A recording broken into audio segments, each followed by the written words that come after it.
Dragger, an original novel by Robert Napier, narration and images powered by AI.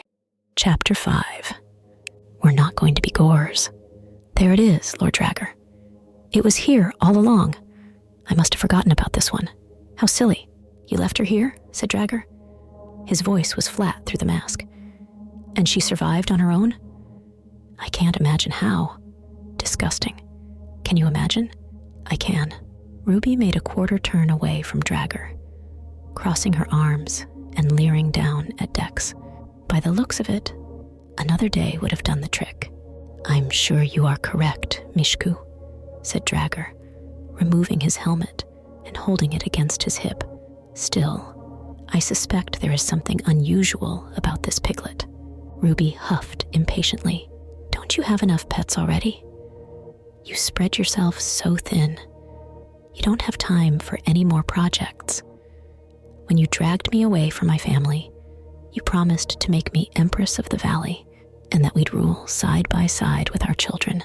And you've left me here to rot just like this whelp. I had money before, you know, and power. I could have spent my days lying on silk and sucking grapes, but I have to do all the work while you tramp around making messes up and down. And what do I get? I get more mouths to feed, with nothing but wool rags and bitter hackberries. Forget about this one. You owe me that much. Dragger didn't answer Ruby's objections at all. He knelt down nearer to Dex, who was still plastered to the wall. I found you in Nethertine. The blood there is tired and thin. It's all but orange. Not since the fall of Ka Lorik has anyone of significance risen from that fetid pool. In all the centuries of sheep and shrubs, no one historical whatsoever. But my instinct tells me there's more in you than that. Who are your people? It took Dex a dozen racing heartbeats to realize there was a question being posed. She was not frightened of Dragger, but of Ruby, who was glaring over his shoulder at her. Not knowing what was expected, she answered with all the resolve she could muster. My name is Dex, right? Dragger glanced at Ruby, his heavy chest betraying a laugh. And who are your parents? You're my father, and that's Aunt Ruby. Dragger was still amused, because he knew her response was genuine. Yet he was impatient for the actual answers he sought. How could such a young and frail child survive for so long? Not by the blood of a Don, I'm sure. Where do you come from? Dex could feel the threat in his voice. She did not sense danger from him, except that whatever protection he cast like a shadow might be withdrawn. She had no knowledge or ability of deception, and all that she spoke was what she believed. I don't know where I came from, or why I'm here, she was embarrassed to say any more. If Dragger found out she couldn't even remember her mother or her home, he would surely disapprove of her, and that was death, so far as she understood it. Dragger waited to hear more, but Dex was paralyzed with mortal fear. Finally, Ruby scoffed. What a waste of slop. Get rid of it. Dragger stood up, towering over Ruby as much as Ruby over Dex. She has told me everything, he said. Ruby held up her hands, but didn't speak. There was a criticism there she failed to voice under his gaze. It's in her face, said Dragger. By some miracle, fateful injury, she is without a self of her own. Dragger began to pace, not minding the mud and filth. If only all my children were so free, so much we do here. What I'm trying to do here is not to teach or train, but to relieve the mind of the burdens we are born into. Your weed witches achieve this with their bittersweet concoctions, but only for a day or two at most. How elegant that the path to freedom passes through the sacred provinces of pain. What possibilities. The idea itself is worth 100 villages. What does it matter what she knows? She's nobody. I'm trying to teach these children the truth about the world and life and what it takes to survive. If people could just experience what I've experienced, if only they'd seen what I've seen, learn I've learned, then they would see that I should be the one to lead them. I am the only one strong enough to bring peace to the valley. Ruby, who did mind the filth, groaned with her head back. You've been trying to bring peace for 20 years already. Maybe people don't want peace. That's why they need a strong leader. Their illusions, their false teachings blind them. I will free them from ignorance. I must purge the weak and the foolish. Ruby walked out. I'm going to purge myself from this speech. Dragger continued to pace, while Dex slid down the wall to huddle and shiver. At some point, he realized that Ruby was gone and went out slowly through the strong doors. Dex didn't move for a long time. She sat staring at the doors, expecting them to slam shut at any moment. The Goars appeared in the larger room. Dex hadn't noticed their absence. She had been so startled by Ruby and Dragger in her apartment. They had been frightened too, and only now began to sniff around where the strangers had been. Dex didn't care about that though. Her eyes, her ears, all her senses were fixed on the open doors. The Goars eventually took an interest in the doorway. Several sniffed and snorted at the appearance of a new room. They did not dare to stick their heads through the passage. When Shover finally did step through, he was immediately vexed by the stairwell and returned without any further curiosity. Dex didn't know what to do, so she crawled on hands and knees to the hole in the wall and climbed down to tell Trek what had happened. She had a hard time finding her words. Her thoughts, jumbled and leaping, were no help. After several breathless starts and wrenching sobs, Trek was able to piece together what transpired. So, the door's open? Yes, Dex whispered, and waited to hear the sound of it slamming ring through the stone walls. You must go out then, said Trek. See what's out there. I don't care. Ruby's out there, and Vago. Very true. But who knows what else? It's been a long time. You can't stay down here forever. No one can. I'm too scared. I can't go. Listen, I know it's scary, but do you want to live in a Goar sty for the rest of your life? Dex shrugged. You don't have to go. Just think about it. You know exactly what will happen if you stay down here. You'll die of hunger, disease, or one of those pigs will squash you one day. Out there, though, anything can happen. Anything is a really scary idea, but it could also be something good. Like friends? Trek stammered. He doubted there was anyone remotely friendly in this place called Gnarlstead, but he had to think beyond that.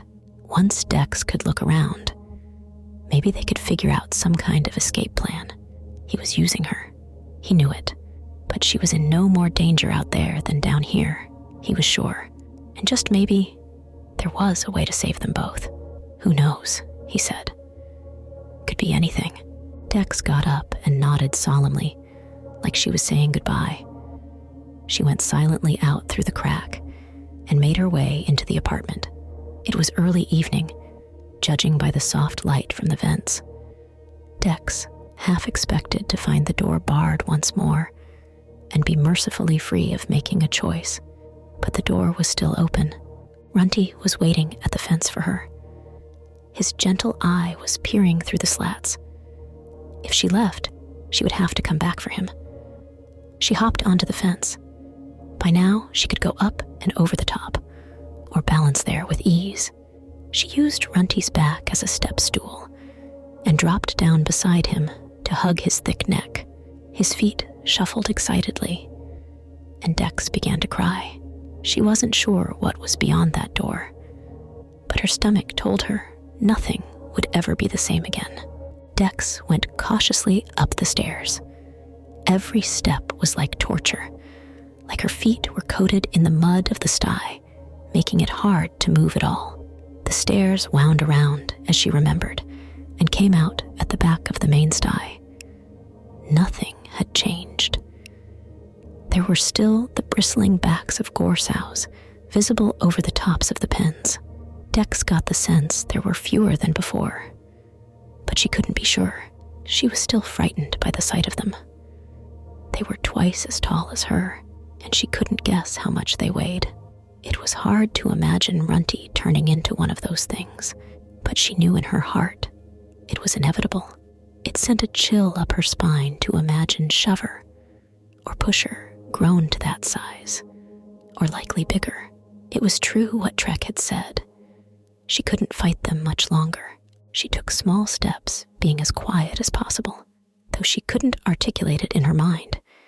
She suspected ambush around every corner, every place she couldn't see. She was sure Ruby was waiting to knock her down the stairs again. Dex couldn't imagine any other home except the apartment. Yet the further away she got from it, the more terrified she was of being locked down there again. In some way, she wanted to run and hide under her straw mat, only so no one could force her to go back.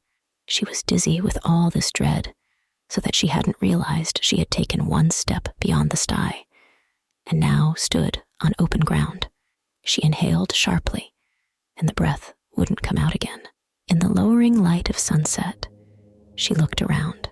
She had forgotten how far the horizon could be, and it made the world seem infinite and cruel. On her left was a high fenced enclosure, a singular pen larger than the sty itself. She could see by their dark outlines there were several Goars out there, bigger than the sows. The silhouette of their curving tusks contrasted sharply with their blocky bodies. In front of her was a strange tangle of scaffolding rising and falling around a stony circle. That spilled over into a paved rectangular courtyard that was walled in with large standing stones that looked like rows of teeth. She could see a watchtower in the distance, with rickety ladders leaned against its irregular masonry. She couldn't understand most of what she was seeing. Slowly, she rotated right and was startled by a boy standing there. He was stock still, arms drooping at his side, mouth slightly open, staring at her. Dex drew back, but dared not run for the sty anywhere but the sty. She waffled back and forth, unable to commit to a direction, until he called out to her. "Hey, wait." Dex couldn't think. She was out of her mind with terror of everything she saw. Her legs gave out, and she dropped onto her butt, her hands instantly covering her head. She heard the boy's footsteps approaching, but she mumbled to herself, hoping that, like a curious Goar, he would sniff her and poke her and then wander off. But of course, Goars never bothered her with questions. "Who are you? Where did you come from? What are you doing here?" he asked in rapid succession, leaving her no time to answer, even if she wanted to. These were the same questions Dragger had terrorized her with, and she couldn't help crying over them again. Hey, it's all right. You scared me, that's all. I thought you were a ghost or something. What's a little girl doing out here? Don't you know it's dangerous?" Dex couldn't speak for the crying. The boy knelt down beside her. She could only see him through her tears, and hair, and knees, and arms. But she was pretty sure he wasn't Vago. "What's the matter?" he asked, poking her shoulders with his fist, very much like a Goar snout.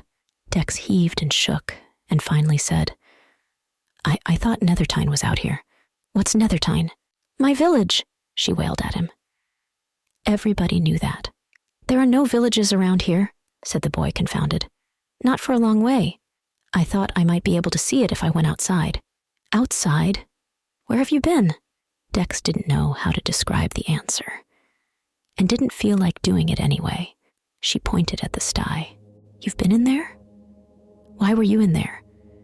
"I don't know," she screamed at him. "Ruby pushed me." "What's your name?" "Dex." She didn't want to tell him, because it was a stupid name. "That's a great name. My name is Rux." "It is?"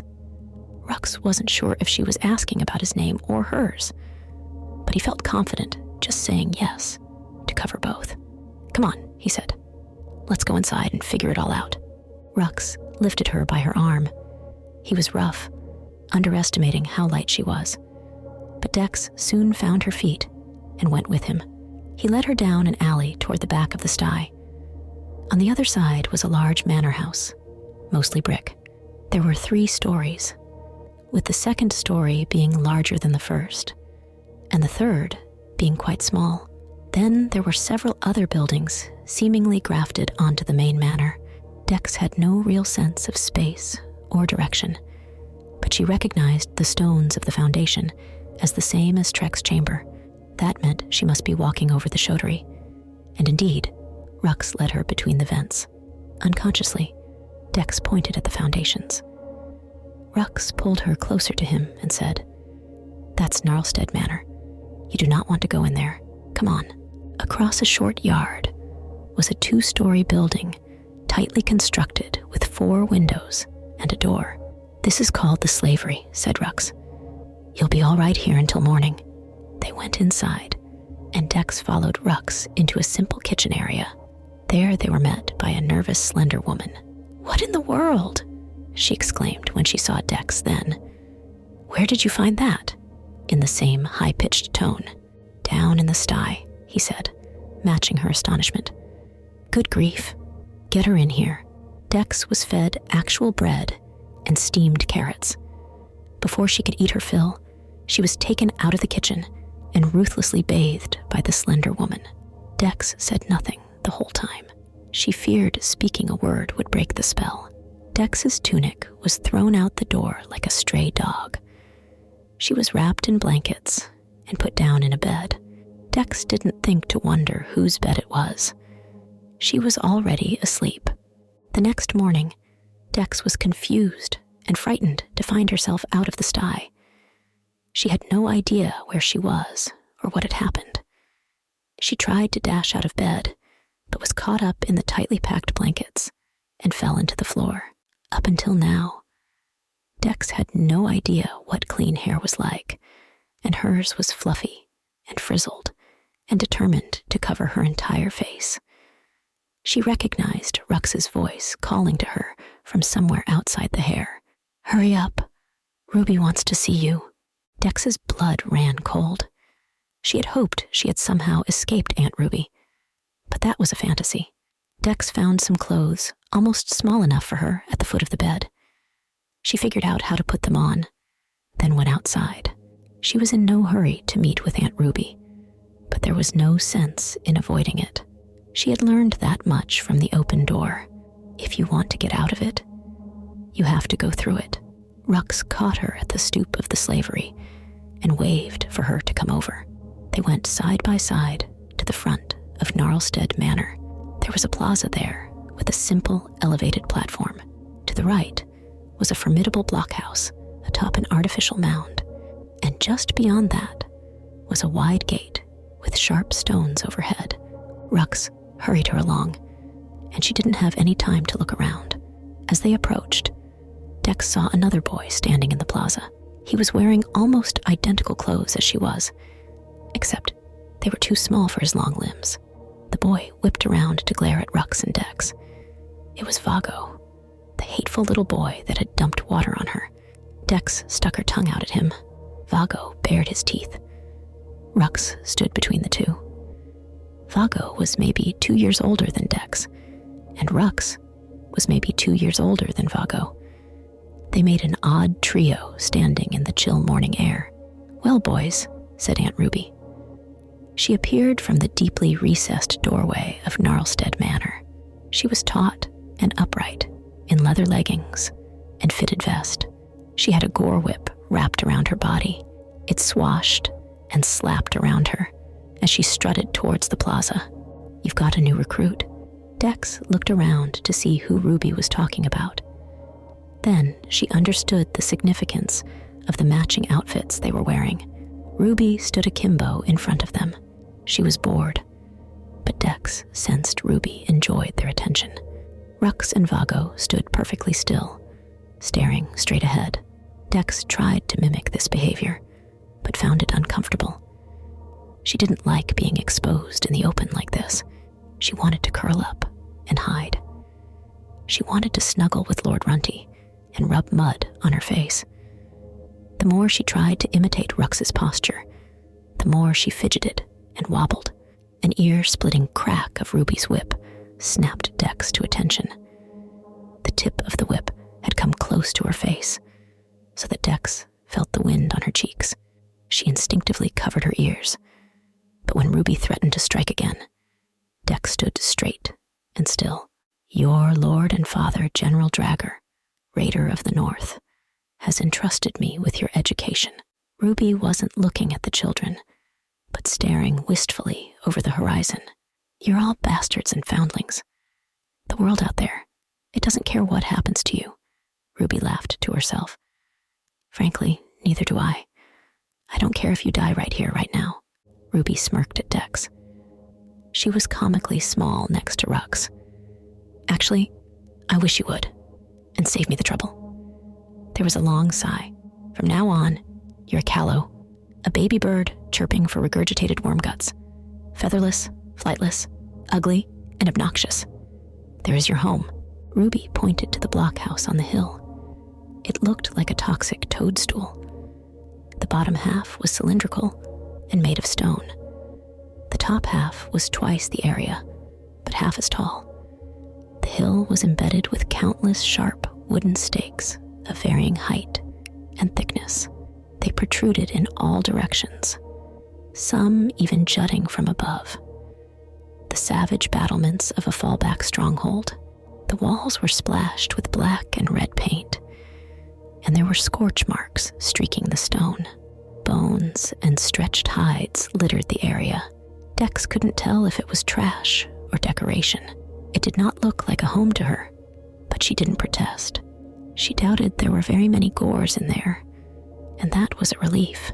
She did wonder how she would get Runty up the stairs, though. "They call it the heap," said Rux, when Ruby dismissed them. The three youngsters walked solemnly from the plaza to the blockhouse. "This is where we sleep." "What are callows?" asked Dex. "Don't you listen to anything?" said Vago. "We're callows." "What are we then?" snapped Dex. Vago scoffed at her, but didn't bother to answer. "Callows are what they call students here, like newcomers." "Are you from Nethertyne?" asked Dex, expecting him to be impressed by her knowledge of the world. Rux shook his head. "No, I'm from Skaln." Dex shook her head as he had done. Clearly, it was an insignificant place if she had never heard of it. "Anyway, it's not far from Taloren." Dex nodded approvingly, though she had no idea where or what Taloren was. "I've even been there," added Rux. "If you've been to Taloren," said Vago, not exactly following them, but not going off on his own. "What are you doing here?" "I heard about this place. I heard about General Dragger. Heard he would take orphans and train them to be warriors. You get food, clothing, shelter, and training. So I went looking for him. See, I got no family. The whites took me in. I went from camp to camp for a long time, until some of these whites weren't really whites. They were war ghouls disguised as whites, and they brought me here on a ship." "That doesn't make any sense," said Dex. "How can they be whites and not whites?" Vago laughed a stilted laugh. "She is really stupid, huh, Rux? War ghouls dress like whites, or like anybody. You don't know who's a war ghoul. Might be anybody. I could be a war ghoul for all you know, stupid." Dex didn't understand any of what Vago was saying, but she didn't like to be called stupid, especially by a jerk like him. "Then, how do you know a war ghoul is really a war ghoul?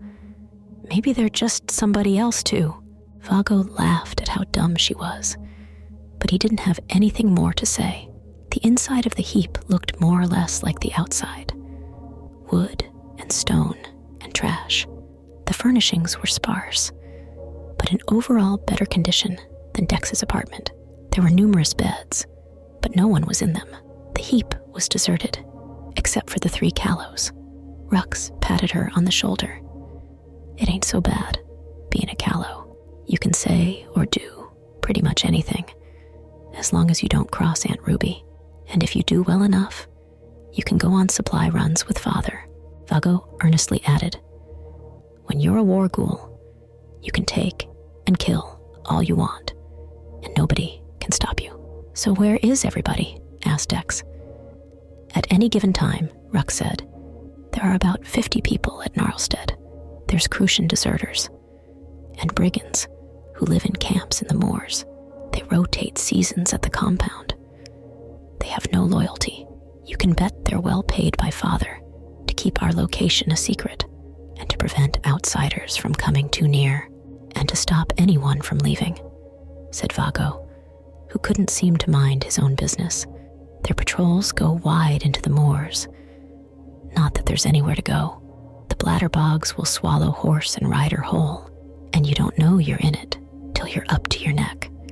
And on top of that, Aunt Ruby is in charge of 4, 5, or maybe 6 war ghouls at a time, explained Rux.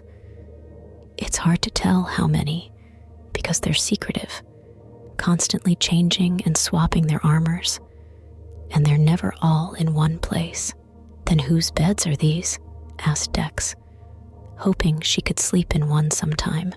There are other Callows, you know, older than you and Vago. They're at the Thrash. Callows train night and day to become war ghouls. We're always conditioning ourselves for the day we'll fight alongside Father Dragger. Rux took Dex to one of the narrow slits in the wall that served as a window. He pointed to the courtyard just behind the manor. You see, there's only one way out of Gnarlstead. You could die, said Vago, but your body will be sunk in the bog. They say anyone lost in the bog turns to leather. Rux ignored him.